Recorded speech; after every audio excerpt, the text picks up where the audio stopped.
Hey guys, what's up? Welcome to the channel, or welcome back to the channel. We are the Mile High Property Brothers. Today, fun, kind of doing something we've done before, but it does change from time to time. So what better time to review the top neighborhoods in Denver, 2023. All right, let's check it out, guys.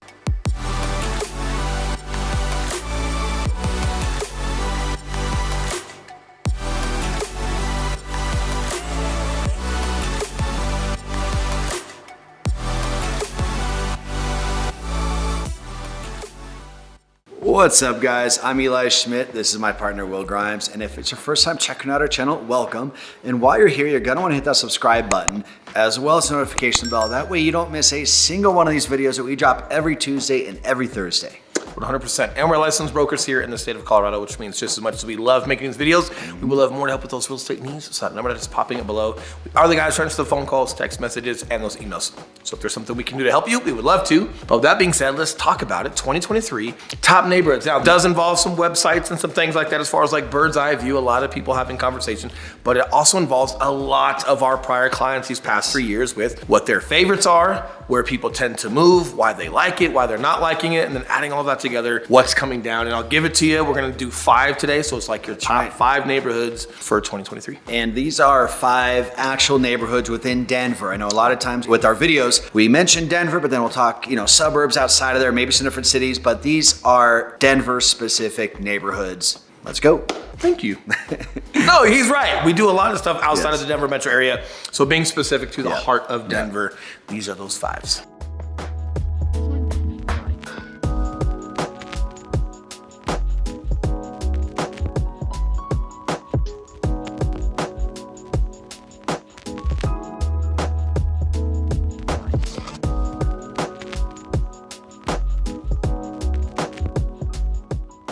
In no particular order. Number 1, Sloan's Lake. Now, some might call it Sloan Lake. Some might call it Sloan's Lake. There's discrepancy, but Sloan's Lake, guys, is located just to the west of I-25 near a huge prominent lake in Denver that goes by the name, you might guess it, Sloan's Lake. It's awesome. You've got some redevelopment that's going on over there, which is amazing. But for the past 2 years in a row, even when we were having a ton of influx and homes going for well over asking price and all that crazy stuff that was happening just under a year ago, bang for buck, Sloan's Lake has always been great. Even when it was going like crazy, it was crazy town. Sloan's Lake, it was like, wow. There were still great prices that were over there. So probably my favorite. I know a lot of our clients, it's also their favorite, but definitely an upside of like just bang for buck what you're getting over there, how close you are to downtown Denver, and Vesco Field where the Broncos play, Coors Field, but then you're also not too far away from the actual mountains, being that you're on the west side of I-25. Yeah, and Sloan's Lake, the whole area and the park around it is extremely active. So you'll see a lot of people there with their dogs, playing volleyball, just out exercising, doing whatever they're gonna do in Sloan's Lake. It is a very active area. And one thing I do want to note is that we do find most people who are moving to Sloan's Lake, moving on the north to east side of it. The south side of Sloan's Lake borders Colfax. Colfax is a very, very, very commercial area. It is very high traffic. So being that Sloan's Lake borders it, you see most people wanting to choose along the north and east side of it. Correct. And just across the water away from Colfax, like it actually gets pretty quiet. It's like those neighbors over there with like a little bit older houses, but they've had some great remodels. And first of all, even if they're an older house, they're great homes over there. But a lot of folks have remodeled them, whatever it may be. So whether you're getting one remodeled or not, that area is awesome. It's like got that old culture, like neighborhood feel, and it's very quiet, which is completely different than what you might think of being so close to Colfax. It's actually pretty peaceful. Except for all the birds. We were out there trying to film at Sloan's Lake. Oh my gosh. I don't think we actually ended up recording there because we were there and the birds were so loud we couldn't even turn the camera on. But out of respect for the birds, it is their home. It's not our home. It's not YouTube's home. It's their home. But either way, definitely a lot of fun. Definitely bang for buck. Just a great spot and location-wise, hard to beat. Yes. Now, this also sits very close to our next one on the list, and that is the Highlands, or Lower Highlands to be specific, or Low High, as some of the locals might call it. Or Eli's favorite. Yeah. Sometimes it varies. No, it's his favorite. Every time we do this, it's his favorite. And I will say, one of my favorite pieces to Highlands is it's very friendly. You have a lot of diversity out there. So whether you're into working out and staying fit, or you're into heavy calorie beer and cuffing your jeans and wearing Birkenstocks, or you're a working professional, like there's just a lot of different type of folk down there. All of those. Everybody was super friendly. And I used to make fun of Eli for going down there a lot. Him and I went to dinner down there with some clients that moved there.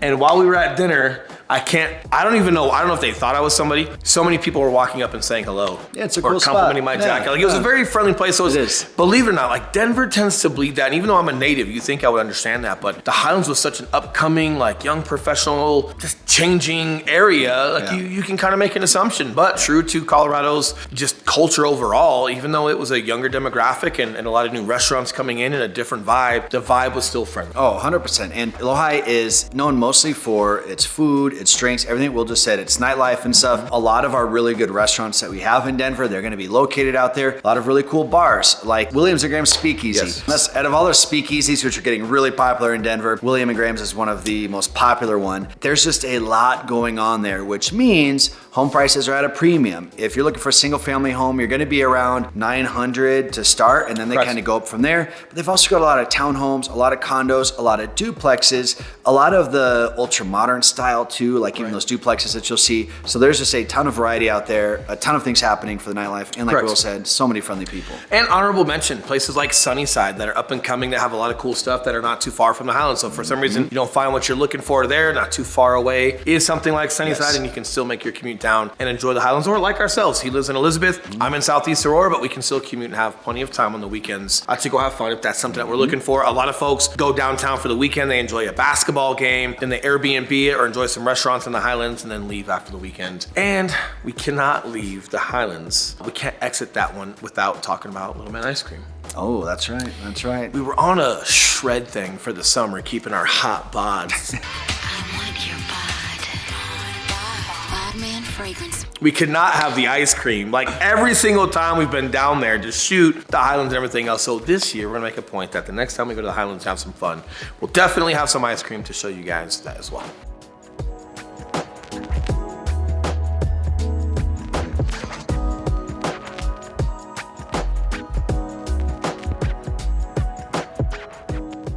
All right, heading down southeast, we are going to go out to almost due east, South Park Hill, okay? Now, South Park Hill sits just under, which you might imagine as North Park Hill, just east of City Park, which is where you're gonna find our Denver Zoo, the Natural History Museum, or Denver Museum of Nature and Science. All sorts of cool stuff is right there. It's a massive, massive park, and South Park Hill is just a charming Denver neighborhood, very, very filled with trees, parks. It's a gorgeous little spot. As far as like Colorado being so active, right? Whether it's the spring and summer and you guys are going down there for like Jazz Festival at City Park, or you're celebrating with like Boo at the Zoo or the Christmas lights at the zoo or everything else that our History Museum does. And yes, our History Museum is like on the National Registry, whatever that means, to where a lot of your national and worldwide tours. So like the mummies and all these like big events that tour and go to different museums around the country, around the world. We are one of them. So Denver's History Museum gets a ton. So you're going there with your kids or whatnot. If you've seen it once, you've seen it every time. Not true. Like, going there during different seasons, seeing what they have is really cool. It's a lot of fun, especially with the kiddos. And if you're in South Park Hill, you've got some great old bungalow style homes.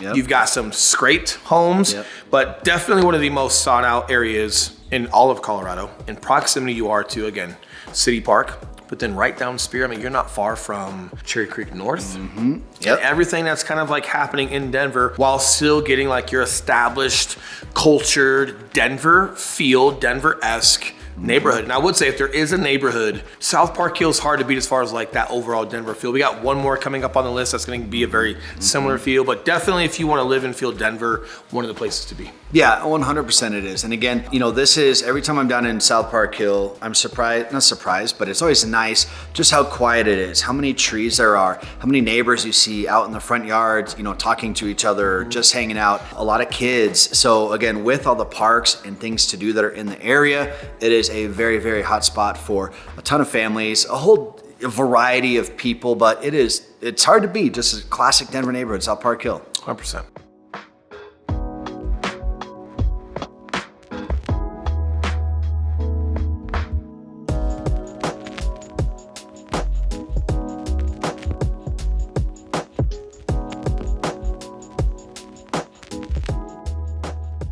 All right, Heading down south, we are going to one that, if you've watched our channel, you've probably heard us talk about before, but that is Wash Park, Washington Park. And this is the other one that has a very Denver feel to it. So when you think of Denver, or when you come in, you want that overall just Denver vibe. The style of homes, the style of neighborhoods, the big mature trees that hang over the road. Like South Park Hill and Wash Park are probably your two top most Denver feeling Denver neighborhoods that you can have. Now, something a little bit different about Wash Park is Washington Park it's not bigger than City Park, but it's definitely, I would say, almost more active. You got two bodies of water. Huge park. And during the spring and summer on like your Saturdays and Sundays, all the volleyball nets that are going up, all the different things, like you've got probably easily 25 5Ks that are sponsored and going on at Wash Park. One of them is the one with the dogs. Is it, we'll put it up below. Wash Bark. It's something like, but it's really fun. You bring your dog, it's a 5K, but all the sponsors come, all these different people come from Colorado, but they do stuff like that for a ton of different 5Ks, a lot of different fundraisers. You've got